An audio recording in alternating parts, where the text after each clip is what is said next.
Hi viewers. Trump, నేను మొన్న Trump గురించి చెప్పా. పిచ్చోడి చేతిలో రాయకుండా దారుణంగా తయారాడు ఈ మనిషి అని. మొన్న ఎప్పుడు అన్నాడు ఈ మనిషి పుతిన్ పిచ్చోడు అన్నాడు. ఓ పిచ్చోడి గురించి ఇంకో పిచ్చోడికి తెలిసిద్ది. పుతిన్ పిచ్చోడు అవునా కాదు, కానీ ట్రంప్ అయితే పిచ్చోడే. అడ్డదిడ్డంగా ట్యాక్సులు అనకూడదు, కానీ ఇన్సైడ్ ట్రేడింగ్ చేసినట్టుగా ముందు ట్యాక్సుల మీద హడావుడి చేసేసి అతను మరలా తగ్గిస్తుందని చెప్పి చేసిన దాని వల్ల లక్షల కోట్ల ప్రపంచం అంతా ఆవిరైతే ఆయనకు మాత్రం వేల కోట్లు వచ్చినాయి వాళ్ళ కంపెనీలకి. ఫక్తు బిజినెస్ మ్యాన్.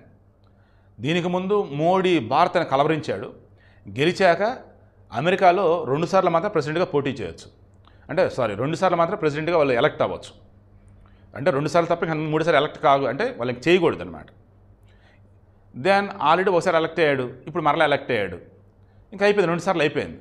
నేను 3 సార్లు చేయనులా అన్నాడు. ఇంక వాళ్ళ రాజ్యాంగాన్ని సరి చేయాల్సిన అవసరం లేదు. ఇంకేంటి మరలా గెలవడు కదా, గెలవడం కదా, మనసు పోటీ చేయడు కదా, ఇంకేమందరా ఏదైనా ఇప్పుడారు అనుకుంటున్నాడు. అలా అడ్డదిడ్డంగా ట్యాక్స్లు ఏంటి, అడ్డదిడ్డంగా డెసిషన్స్ ఏంటి, ఘోరగా ఉంటున్నాయి. అటు కొన్ని బాగానే ఉన్నట్టు అనిపిస్తుంది నాకు. ఇప్పుడు ఏదైతే నిర్ణయం తీసుకున్నాడో ఇది కొంచెం బెటర్ అనిపించింది. ఎందుకంటే మన వాళ్ళు చాలామంది చదువుకుంటానికి అని చెప్పేసి అమెరికా వెళ్తారు. సమ్ ఎడ్యుకేషన్ టూర్స్ అని వెళ్తుంటారు, సెమినార్స్ ఇటువంటి ఉంటాయి, ఆయన వెళ్తారు. అండ్ ఇంకొన్నిసార్లు వచ్చేసి స్టడీ పర్పస్, సెమినార్లు ఇటువంటి పర్పస్ కదా, ఇలా చూసుకుంటూ ఉన్నప్పుడు మన వాళ్ళు బయట షికారులు, అక్కడ ఏదో జాబ్లు ఎత్తుకుంటే ఇలా చేస్తారు. అది తప్పది. బట్ చాలామంది తప్ప ఆల్టర్నేటివ్ లేదురా బాబు అన్నట్టుగా అంటూ ఉంటారు. సరే, అమెరికాలో వెళ్ళే ఆలోచన నాకు లేదు, వెళ్ళే వాళ్ళ గురించి నేను డిస్కస్ చేయను, కానీ ఎవరి కష్టాలు వాళ్ళవి. ఇప్పుడు ట్రంప్ తీసుకున్న నిర్ణయం వల్ల ఏంటంటే స్టూడెంట్ వీసా మీద అమెరికా వచ్చిన వాళ్ళు క్లాసులకు అటెండ్ కాకపోయినా ఏదైనా స్టడీ టూర్లు అని వస్తారు. 2 నెలలు 3 నెలలు సంథింగ్ ఇవేలా ఉంటాయి. మామూలుగా స్టూడెంట్ వీసా అన్నప్పుడు ఏంటి 2 సంవత్సరాలు 3 సంవత్సరాలు 4 సంవత్సరాలు 5 సంవత్సరాలు ఇలా ఉంటూ ఉంటాయి. ఈ స్టడీ టూర్లు అన్నప్పుడు 3 నెలలు 6 నెలలు 1 ఇయర్ లైక్ ఈవేళ ఉంటూ ఉంటాయి. కొన్ని దాన్ని ఏమంటారు, కరెక్ట్ వర్డ్స్ గుర్తు రావట్లేదు మాస్టర్.